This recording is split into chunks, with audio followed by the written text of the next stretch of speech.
दोस्तों, मध्य प्रदेश आईटीआई में प्रशिक्षण अधिकारी या फिर एमपी आईटीआई टीओ की जो भर्ती परीक्षा के आवेदन है वो शुरू हो चुके हैं। तो आप में से जो भी लोग इंटरेस्टेड हैं, जो भी इसके लिए आवेदन करना चाहते हैं, उन सभी के लिए वीडियो में लेकर आया हूं। और इस वीडियो में मैं आपको इसके आवेदन की पूरी प्रक्रिया बताऊंगा। आप किस तरह एमपी आईटीआई टीओ का फॉर्म भर सकते हैं, इसके लिए आवेदन कर सकते हैं। तो आपको यहाँ पर इस वीडियो को पूरा वॉच करना है। यहाँ पर स्टेप बाय स्टेप मैं आपको सारी चीजें बताने वाला हूँ। सो फ्रेंड्स, यहाँ पर सबसे पहले इसका आवेदन करने के लिए हमको आना होगा इसकी ऑफिशियल वेबसाइट पर esb.mpionline.gov.in। लिंक आपको नीचे डिस्क्रिप्शन में मैंने डाल दिया, उस पर आप क्लिक करेंगे तो आपके सामने सीधा ये पेज ओपन हो जाएगा। अब यहाँ पर आने के बाद आपको देखिए सबसे पहला उपलब्ध सेवा में ऑप्शन मिल जाता है तकनीकी शिक्षा कौशल विकास एवं रोजगार विभाग के अंतर्गत आईटीआई में प्रशिक्षण अधिकारियों के पदों की भर्ती चयन परीक्षा 2024। केवल मध्य प्रदेश के मूल निवासी, केवल जो एमपी के डोमिसाइल हैं उनके लिए भर्ती यहाँ पर है। उसके अलावा बाहर का कोई भी राज्य का कैंडिडेट इसके लिए अप्लाई नहीं कर सकता है। तो फ्रेंड्स, यहाँ पर इसके लिए एप्लीकेशन करने के लिए आपको इसके सामने देखिए ग्रीन कलर का ऑप्शन दिख रहा होगा, इस पर आपको सिंपली क्लिक करना है। उसके बाद यहाँ पर आपको चेकबॉक्स पर टिक करना है, आगे बढ़ाने वाले ऑप्शन पर क्लिक करना है। देन यहाँ पर देखिए सबसे पहले आपसे आपका सामान्य पंजीकरण क्रमांक और आपका डेट ऑफ बर्थ पूछ रहा है। सो फ्रेंड्स, यहाँ पर बहुत जरूरी है कि आपके पास व्यापम प्रोफाइल आपका बना हुआ होना चाहिए। अगर आपके पास व्यापम प्रोफाइल नहीं है तो फिर आप आवेदन नहीं कर पाएंगे। व्यापम प्रोफाइल कैसे बनाना है मैं आपको बता देता हूँ। यहाँ पर देखिए मुख्य पृष्ठ पर आपको सेकंड ऑप्शन दिया गया उम्मीदवार प्रोफाइलिंग, इस पर आपको जाना है। यहाँ पर आप देख सकते हैं आपको उम्मीदवार प्रोफाइलिंग में पहला ऑप्शन मिल जाता है प्रोफाइल पंजीकरण फॉर्म। इस लिंक पर जाकर अपना प्रोफाइल आप क्रिएट कर सकते हैं। प्रोफाइल आपको कैसे बनाना है, किस तरह से आप अपनी प्रोफाइल रजिस्टर कर सकते हैं, रजिस्ट्रेशन कर सकते हैं, उस पर मैंने पहले से एक वीडियो बनाया हुआ है। लिंक आपको उसका भी नीचे डिस्क्रिप्शन में मिल जाएगा। तो जाकर आप पहले देखिए आप किस तरह प्रोफाइल बना सकते हैं। प्रोफाइल बनाने के बाद किस तरह से आप आवेदन कर सकते हैं वो यहाँ पर मैं आपको बताऊंगा।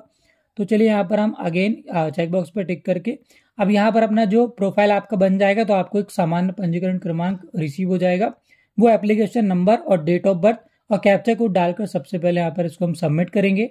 जिसके बाद कुछ इस तरह से आपका जो प्रोफाइल है यहाँ पर देखिए ओपन हो जाएगा। अब आपको सीधा नीचे आ जाना है। यहाँ पर आपको आगे बढ़ाने का ऑप्शन दिया गया है, इस पर आप क्लिक करेंगे। उसके बाद अगेन यहाँ पर देखिए आप नीचे आएंगे। अब आपको सीधा जाना है पॉइंट नंबर 34 पर, जहां पर आपसे संवर्ग क्लास आपसे पूछ रहा है। तो अगर आप भूतपूर्व सैनिक, दिव्यांग या फिर संविदा कर्मी है तो यहाँ पर आप सेलेक्ट करेंगे। अदरवाइज यहाँ पर आपको बिना वर्ग वाले ऑप्शन में क्लिक कर देना है। उसके बाद आपसे पूछ रहा है यहाँ पर अगर आपको आयु सीमा में छूट चाहिए तो उसके लिए आपको कोई स्पेशल कैटेगरी होना चाहिए, तो यहाँ पर आप बढ़ सकते हैं। अगर इसमें आप आते हैं तो उसकी जानकारी यहाँ पर आप फिल करेंगे। जैसे कि आपसे पूछ रहा है कि आप शासकीय निगम मंडल स्वशासी संस्था के कर्मचारी अथवा नगर सैनिक हैं, तो यहाँ पर हैं तो उसकी इन्फॉर्मेशन फिल करेंगे हाँ पे टिक करके। अदरवाइज नहीं वाले ऑप्शन में क्लिक करेंगे। क्या आप छटनीशुदा कर्मचारी हैं तो यहाँ पर हाँ करेंगे, उसकी इन्फॉर्मेशन फिल करेंगे। अदरवाइज यहाँ पर भी नो करेंगे। उसके बाद सबसे लास्ट में आपसे पूछ रहा है क्या आप विक्रम पुरस्कार से सम्मानित खिलाड़ी हैं, तो यहाँ पर भी अगर आप हैं तो हाँ पर क्लिक करेंगे। अदरवाइज सिंपली नहीं पर क्लिक कर आपको नीचे आ जाना है। अब देखिए यहाँ पर यह आपसे तकनीकी प्रश्न पत्र का प्रकार पूछ रहा है, तो यहाँ पर आप किस फील्ड में किस ट्रेड के लिए एप्लीकेशन कर रहे हैं वो यहाँ पर आपको सिलेक्ट करना होगा। तो यहाँ पर जिस भी संबंधित ट्रेड से आपका क्वालिफिकेशन है उसके अकॉर्डिंग ही आप अप्लाई करेंगे। जैसे कि अगर आप यहाँ पर टीओ फिटर के लिए प्रशिक्षण अधिकारी फिटर के लिए अप्लाई करना चाहते हैं तो ए ऑप्शन पर आप टिक करेंगे और इसके लिए क्वालिफिकेशन आपके पास होना चाहिए, वो भी मैं आगे आपको बता देता हूँ। अब एक बात मैं यहाँ पर आपको और क्लियर कर दूं कि अगर आपके पास एक से ज्यादा ट्रेड एप्लीकेशन करने का ऑप्शन है, जैसे कि अगर आप फिटर के साथ बेल्डर, इलेक्ट्रीशियन, टर्नर या कोई भी अलग से ट्रेड के लिए एप्लीकेशन करना चाहते हो तो आप यहीं पर उसको सिलेक्ट कर सकते हैं। जैसे कि मैं बेल्डर के लिए एप्लीकेशन करना चाहता हूं तो मैं ए के साथ बी भी यहाँ पर सेलेक्ट कर लूंगा। लेकिन सबसे खास बात यहाँ पर आपको ध्यान ये रखना है कि आपकी जो फीस है यहाँ पर जितनी ट्रेड आप सेलेक्ट करेंगे उसके अकॉर्डिंग यहाँ पर बढ़ती जाएगी। यहाँ पर जो आपकी फीस है 260 रुपीज, वो आपका एक ट्रेड के लिए मतलब एक प्रश्न पत्र के लिए आप जितने प्रश्न पत्र यहाँ पर सेलेक्ट करेंगे तो उसके अकॉर्डिंग यहाँ पर आपकी जो फीस है वो बढ़ती जाएगी। तो इस बात का यहाँ पर आपको ध्यान रखना है। तो चलिए यहाँ पर मैं एग्जांपल के लिए 2 ट्रेड मैंने सेलेक्ट कर लिए हैं। अब नीचे यहाँ पर हम क्लिक करेंगे click here to select preferences, इस पर आप क्लिक करेंगे। जिसके बाद यहाँ पर देखिए अब आपको प्रेफरेंसेस देने होंगे, मतलब यहाँ पर आप सबसे पहले किस ट्रेड को ऊपर रखना चाहते हैं। साथ में यहाँ पर आपको क्वालिफिकेशन भी चेक कर लेना है। देखिए जैसे यहाँ पर सबसे पहले दिया हुआ प्रशिक्षण अधिकारी फिटर। अब यहाँ पर फिटर के लिए क्या क्वालिफिकेशन है, मिनिमम यहाँ पर क्या एलिजिबिलिटी है वो यहाँ पर देखिए दी हुई है, तो इसको आपको पढ़ लेना एक बार। जैसे कि यहाँ पर देखिए हाई स्कूल दिया हुआ है या फिर पुरानी पद्धति से 11th आपका होना चाहिए। साथ में यहाँ पर आपका आईटीआई मंगाया गया है संबंधित ट्रेड से, है ना। तो ये सारी चीजें आपके पास होना चाहिए। या फिर आप इंजीनियरिंग आपका है तो यहाँ पर इंजीनियरिंग आपकी किस ट्रेड से होना चाहिए वो भी यहाँ पर दिया हुआ, देखिए मैकेनिकल इंजीनियरिंग आपके पास होना चाहिए, या फिर आपने पॉलिटेक्निक कर रखा है, पॉलिटेक्निक डिप्लोमा कर रखा है, तो भी आप अप्लाई कर सकते हैं। बस आपका संबंधित ट्रेड में यहाँ पर जो आपका सब्जेक्ट है वो होना चाहिए। तो यहाँ पर ये एलिजिबिलिटी आपको चेक कर लेना है, उसके बाद ही अप्लाई करना है। अब यहाँ पर जैसे आप इसके लिए अप्लाई करना चाहते हैं तो यहाँ पर आपको हाँ वाले ऑप्शन में क्लिक करना है। उसके बाद यहाँ पर आपको 01 कोड दिया गया, इस पर आप टिक करेंगे तो यहाँ पर आप देख सकते हैं राइट हैंड साइड जो ट्रेड आपने डाली हुई है वो यहाँ पर सिलेक्ट हो चुकी है। अब सेकंड नंबर पर अगर हमें वेल्डर रखना है तो यहाँ पर हम अगेन हाँ वाले ऑप्शन में क्लिक करेंगे, इसका कोड पर टिक करेंगे तो यहाँ पर आप देख सकते हैं सेकंड नंबर पर हमारा जो वेल्डर वाला है वो आ चुका है। अगर आप किसी एक ही ट्रेड के लिए अप्लाई कर रहे हैं तो आप एक ही सेलेक्ट करेंगे। मैंने यहाँ पर एग्जाम्पल के लिए 2 ट्रेड ले ली हुई है, ठीक है। उसके बाद पोस्ट प्रेफरेंस देने के बाद आप आ जाएंगे यहाँ पर नीचे।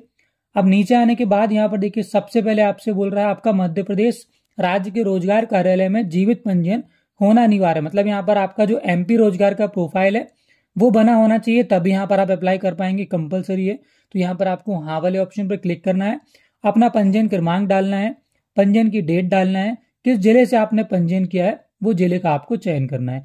अगर आपका रोजगार प्रोफाइल अभी तक नहीं बना है तो उसका लिंक भी मैंने नीचे डिस्क्रिप्शन में डाल दिया, उस पर मैंने पहले से एक वीडियो बनाया हुआ है, जाकर आप वीडियो वॉच कर सकते हैं और अपना रोजगार पंजीयन क्रिएट कर सकते हैं।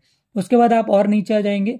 अब यहाँ पर देखिए आपसे पूछ रहा है क्या आप न्यूनतम यहाँ पर जो शैक्षणिक आपका क्वालिफिकेशन है, एलिजिबिलिटी आप उसके लिए रखते हैं पोस्ट के लिए, तो यहाँ पर आपको हाँ वाले ऑप्शन में क्लिक करना है। उसके बाद आप और नीचे आएंगे। अब यहाँ पर आपको देखिए एग्जाम सेंटर डालना होगा, आपको 4 ऑप्शन यहाँ पर डालने होंगे। तो यहाँ पर आपको प्राथमिकता देना है, पहले कौन सा एग्जाम सेंटर डालना है, तो यहाँ पर प्राथमिकता क्रम 1 में आप सेलेक्ट करेंगे। ये ऑप्शन आपके सामने आ रहे हैं, इसमें से कोई भी 4, जैसे कि मैं फॉर एग्जाम्पल यहाँ पर फर्स्ट जबलपुर डाल देता हूँ, सेकंड यहाँ पर मैं भोपाल डाल देता हूँ, थर्ड में यहाँ पर इंदौर डाल देता हूँ और फोर्थ यहाँ पर मैं ग्वालियर डाल देता हूँ। तो इस तरह से 4 अलग अलग सेंटर यहाँ पर आपको सिलेक्ट कर लेना है। सबसे लास्ट में आपको घोषणा पत्र दिया गया है, चेकबॉक्स पर आप टिक करेंगे। फॉर्म को एक बार आपको दोबारा से अच्छी तरह से चेक कर लेना है, अगर सारी जानकारी सही है तो यहाँ पर आगे बढ़ाए वाले ऑप्शन पर क्लिक करेंगे।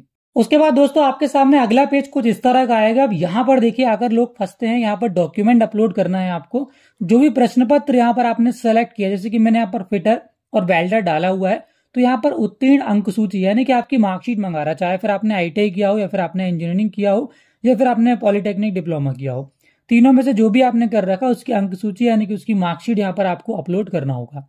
सो फ्रेंड्स यहाँ पर इसका जो साइज है वो काफी डिफिकल्ट मांगता है और इस साइज में आप इसको रिसाइज नहीं कर पाएंगे और आप इसको अपलोड भी नहीं कर पाएंगे। इसका सॉल्यूशन मैं आपको बताता हूँ आपको क्या करना है। सबसे पहले देखिए अगर आप मोबाइल से या फिर PC से अपना फॉर्म भर रहे हैं तो जो भी आपकी मार्कशीट है उसके आपको फोटो क्लिक कर लेना है। अब यहाँ पर उसको रिसाइज कैसे करना है वो मैं आपको बताता हूँ। तो फ्रेंड्स यहाँ पर आपको आ जाना है, गूगल में डालना है सरकारी रिजल्ट टूल। देखिए जैसे आप सरकारी रिजल्ट टूल में आएंगे तो आपको एक ऑप्शन मिलेगा इमेज रिसाइजर का, इस पर आपको क्लिक कर देना है। उसके बाद आपके सामने कुछ इस तरह का ऑप्शन आएगा। अब यहाँ पर देखिए आपको एक जो फाइल आप अपलोड करना चाहते हैं उस फाइल को यहाँ से आपको सेलेक्ट फाइल वाले ऑप्शन में क्लिक करके सबसे पहले सेलेक्ट कर लेना है। तो यहाँ पर हमने देखिए एक फाइल सेलेक्ट कर ली है। अब यहाँ पर देखिए फाइल का प्रीव्यू भी आपको दिखाया जा रहा है। अब आपको कुछ नहीं करना है, सबसे लास्ट में कस्टम साइज का एक ऑप्शन दिया गया, इस पर आपको चले जाना है। यहाँ पर आपको एक ऑप्शन मिलेगा MP PEB marksheet and certificate, इस पर आपको क्लिक कर देना है। उसके बाद अब यहाँ पर आपको कोई भी सेटिंग करने की जरूरत नहीं है, नीचे आपको रिसाइज का ऑप्शन दिया गया है, सिंपली आपको रिसाइज वाले ऑप्शन पर क्लिक कर देना है। जिसके बाद दोस्तों यहाँ पर आपका जो डॉक्यूमेंट है वो रिसाइज होकर तैयार हो चुका है। सिंपली आपको डाउनलोड इमेज का एक ऑप्शन मिल जाएगा, इस पर आपको क्लिक कर देना है। जिसके बाद आपका जो रिसाइज वाला डॉक्यूमेंट है वो डाउनलोड हो जाएगा। अब वापस से यहाँ पर आपको अपनी प्रोफाइल पर आ जाना है, फॉर्म पर आ जाना है और यहाँ पर जहां पर आपको फाइल आपसे पूछा जा रहा है, इस फाइल को आपने जो डाउनलोड किया है उसको यहाँ पर चूज फाइल में क्लिक करके फाइल को सिलेक्ट कर लेना है और यहाँ पर एक्शन के नीचे अपलोड वाले बटन पर क्लिक करना है। फाइल अपलोड होने के बाद आपके सामने इस तरह का मैसेज आएगा, marksheet of subject code A uploaded successfully. तो यहाँ पर आप देख सकते हैं एक ही बार में हमारा जो डॉक्यूमेंट है वो काफी आसानी से अपलोड हो चुका है। तो फ्रेंड्स इस तरह आप भी डॉक्यूमेंट को रिसाइज करके काफी आसानी से अपलोड कर सकते हैं। और यहाँ पर डॉक्यूमेंट अपलोड करने के बाद आपको सबमिट डिटेल्स वाले ऑप्शन पर क्लिक करना है और बस दोस्तों उसके बाद यहाँ पर आपका जो एप्लीकेशन है देखिए सबमिट हो चुका है। अब आपके सामने इस तरह से लिखकर आ रहा होगा भुगतान नहीं है, तो यहाँ पर इसका पेमेंट अभी हमने नहीं किया है इसलिए इस तरह से लिखकर आ रहा है। तो यहाँ पर आपको इसका पेमेंट जो है वो कंप्लीट करना होगा। तो जितनी फीस यहाँ पर आपको शो कर रहा है वो पेमेंट आपको कंप्लीट कर लेना है। उसके लिए आप सबसे नीचे आ जाएंगे, यहाँ पर आपको पेमेंट करने से पहले प्रिंट बटन पर क्लिक करना होगा। बिना प्रिंट में क्लिक के यहाँ पर आप प्रोसीड टू पेमेंट वाले ऑप्शन पर क्लिक नहीं कर पाएंगे। तो यहाँ पर प्रिंट वाले ऑप्शन में क्लिक करने के बाद आपको प्रोसीड टू पेमेंट वाले ऑप्शन पर क्लिक करना है। उसके बाद दोस्तों को जिस तरह से यहाँ पर आपके सामने पेमेंट करने का ऑप्शन आ जाएगा। अब यहाँ पर अगर आपका एमपी ऑनलाइन है तो आप एमपी ऑनलाइन लॉगिन करके इसका पेमेंट कर सकते हैं, या फिर आप एप्लीकेंट है, खुद ही अपने मोबाइल फोन या पीसी से इसका पेमेंट कर रहे हैं तो आप किसी भी माध्यम से इसका पेमेंट कर सकते हैं। बट दोस्तों यहाँ पर मैं आपको बता दूं, कई बार इसका जो पेमेंट है वो फंस जाता है, तो आपको कोशिश करना है कि यहाँ पर जब सर्वर काफी अच्छा हो तभी इसका पेमेंट करना है। उसके अलावा अगर आपको फॉर्म भरने में, पेमेंट करने में कुछ प्रॉब्लम जा रही है तो नीचे आपको डिस्क्रिप्शन में मेरा व्हाट्सएप नंबर मिल जाएगा। यहाँ पर आपकी जो भी पेमेंट है आप मुझे अपना आईडी, पासवर्ड और अपना डेट ऑफ बर्थ भेज सकते हैं। मैं यहाँ पर आपका जो पेमेंट है वो पेमेंट कंप्लीट करके आपको इसकी जो स्लिप है वो आपको भेज दूंगा। पेमेंट आपका जितना यहाँ पर डिस्प्ले करेगा उतना ही पेमेंट लगेगा, 1 रुपये भी यहाँ पर आपका एक्स्ट्रा नहीं लगने वाला है। उसके अलावा अगर आप अपना फॉर्म फिलअप भी कराना चाहते हैं तो भी उस नंबर पर आप कांटेक्ट कर सकते हैं। यहाँ पर हमारे एक्सपर्ट्स द्वारा आपका जो फॉर्म है वो कंप्लीट यहाँ पर फिल करके आपको दे दिया जाता है। सो फ्रेंड्स, यहाँ पर जैसे ही हमारा देखिए पेमेंट कंप्लीट हो जाता है तो यहाँ पर लिखकर आ चुका है भुगतान है, मतलब यहाँ पर आपका जो पेमेंट है वो कंप्लीट हो चुका है। अब आपका जो एप्लीकेशन है वो भी यहाँ पर कंप्लीट हो चुका है। इसका प्रिंट आउट लेने के लिए आप सबसे नीचे जाएंगे, यहाँ पर देखिए आपको प्रिंट का ऑप्शन मिल जाएगा। इस पर क्लिक करके आप काफी आसानी से इसका जो प्रिंट आउट है वो ले सकते हैं। So friends, I hope MPIT TO का जो फॉर्म है उसका कंप्लीट प्रोसेस आपको समझ में आ गया हो, किस तरह से आपको फॉर्म भरना है, कैसे पेमेंट करना है।